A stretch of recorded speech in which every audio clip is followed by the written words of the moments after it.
Hello friends, welcome back to the channel.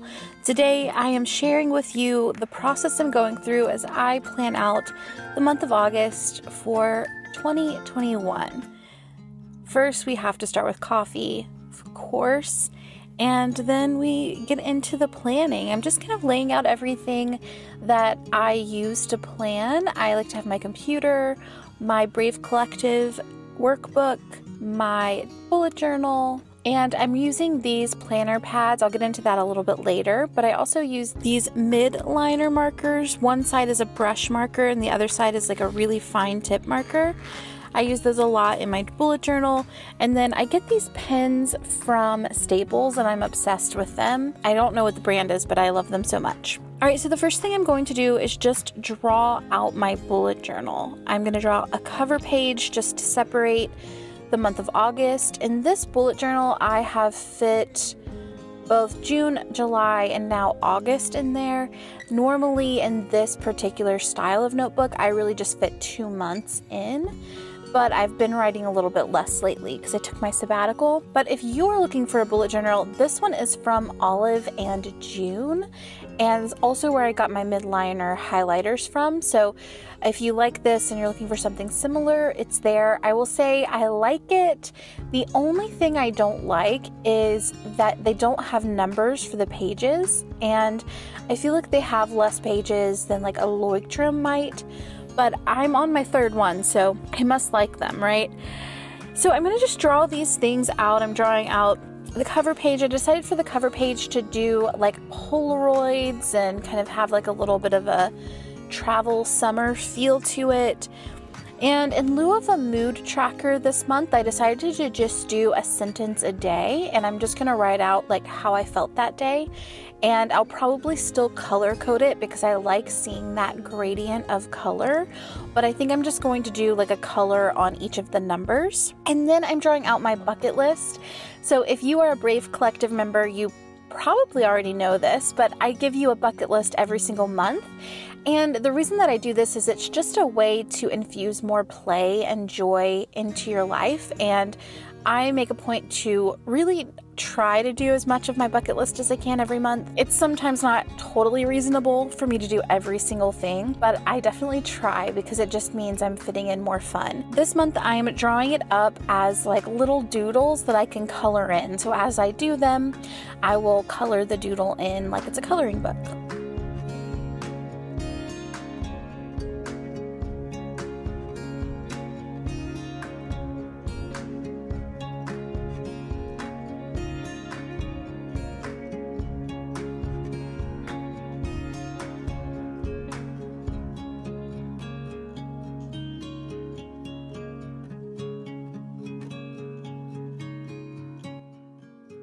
And the next phase, I'm not drawing out in detail just because I want to have like my time alone to do this, but I'm going to do my reflection and my goal setting for the month here. And so I'm just kind of creating a header for that. If you're a Brave Collective member, we have a whole workshop on this. If you're not a Brave Collective member and this appeals to you, you probably would like to be. You can check it out at thebravecollective.co and just see if it feels like a good fit for you, because we have workshops on daily, weekly, monthly, and quarterly planning, and it's a good time. Once I have finished up the bullet journal, I want to check in with my calendar for the month.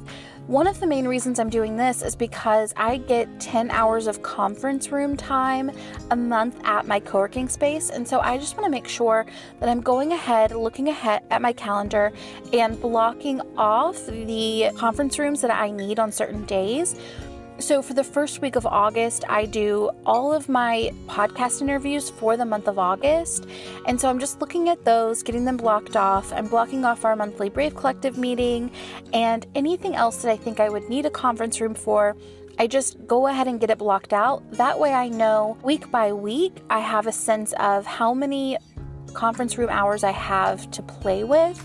If I want to use one to film some workshops instead of doing it at home, or use it to record a podcast one day, anything like that, I have a better sense of what kind of flexibility I have.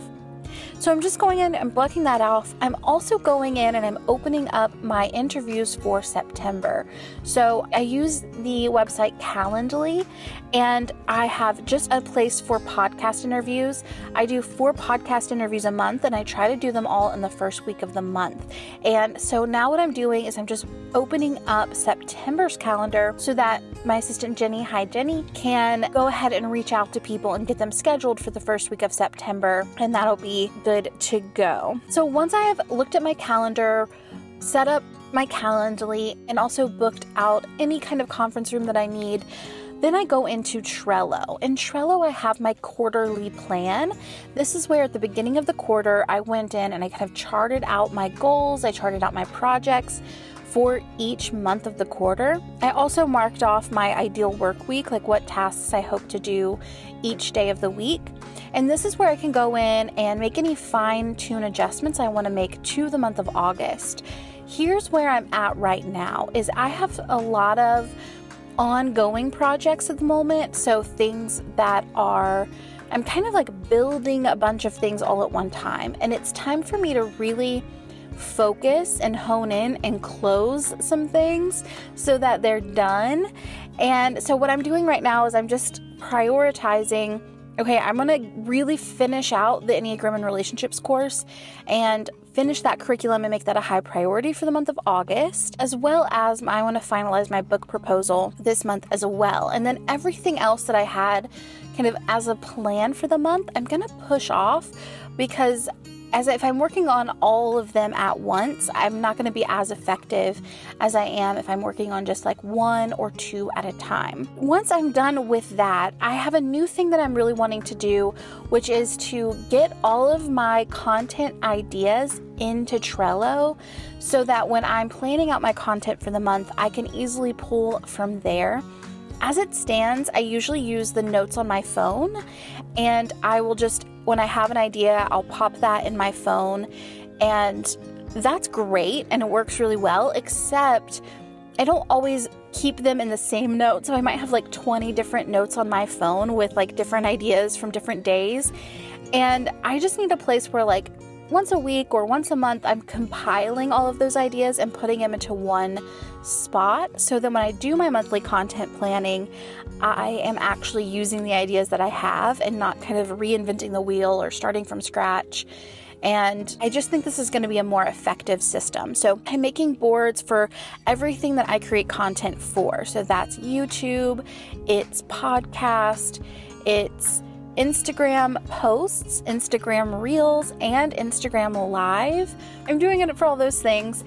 And I am just kind of translating all the ideas onto Trello. The cool thing about Trello is that you can actually just copy and paste a list. If it's written in list like bullet form, if you copy and paste it, it will automatically do the cards for you. So you can just push enter and it'll create, every to-do list item will be its own kind of card. So you can drag them from like board to board, and you can mark them off or archive them as you do them. And it's just so easy and beautiful. I love it so much. So once I have all of my content ideas in Trello, the first week of the month, I'll go in and I'll plan out my content calendar. I'm not doing that here, but I'll basically just use iCal, and I have a calendar for each of these places that I'm publishing content, and then I will put it in there. And as I need to, my team and I use Airtable. So if I have a podcast that I need all the details that Jenny needs, I put in Airtable as it's recorded, like once it's done. And this system's maybe more complicated than it has to be. Possibly I could just put all of this in Airtable, but that's just not what works for my brain. So that's not what I do. And then once all of that is done, I use Trello to plan out my week. I went to Target and bought this weekly, like, kind of notepad. I'm just kind of into the idea of having just like a pad of paper right now, and I could just tear the page off and throw it, recycle it at the end of the day, instead of having like a big chunky day planner. I am someone who thrives on change. Just to be upfront, like, I need change. I have used some planners that I absolutely love, I love the Desire Map Planner. I love the Life Map Planner by Michelle B. I love the Full Focus Planner. If you are looking for a planner, those are ones that I absolutely adore. I can't use the same planner for more than like 2 or 3 months without losing interest. I have to switch it up or I won't maintain the point of the planner in the first place. So right now it's this pad of paper and I'm loving it. So I'm just pulling from that Trello board of what needs to be done in the month and my work week in general. And I'm putting tasks to specific days for the coming week. That way I'm actually like pulling the tasks that I planned for the month and putting them on specific days that they will be done. And I'm making sure that I don't lose track of the things that I need to do every single week to maintain my business and our life. So once I've planned out the week, then I'm just going to go ahead and plan out the next day. So I'm recording this on a Friday, so I'm planning out the coming Monday. And I'm using this sheet, this pad of paper that I ordered off of Amazon. And I am just putting the tasks on here. So everything else on this paper, there's like a daily affirmation, there's a prioritization, so you can put your top 3 tasks, which Brave Collective members, you know, if you know, you know. Then it has like a place to put the 3 things you're grateful for, any kind of meetings, but I'm just really focusing in on the bigger to-dos, like what's everything that needs to get done that day. And then on the morning of, I'll prioritize those tasks. So I'm just pulling from that weekly list and putting it on my daily list. So when I come in on Monday, I can just open up that pad and fill it out and then prioritize those tasks in order that they need to be done and in an order of importance. So that's what we have done today. We have drawn out our bullet journal, got all set up there to do a nice deep reflection and goal setting. We have planned out some of my calendar, blocked off some days in conference rooms, and we have created a new system just for the content ideas that I have, so I have a good place to pull from. And we've planned out next week and Monday's tasks. So that's it for planning out the month of August. Thank you all so much for joining me. If you enjoy videos like this, I try to do a plan with me every single month. So you could go ahead and hit that subscribe button, hit the like button as well, and I will see you in the next video.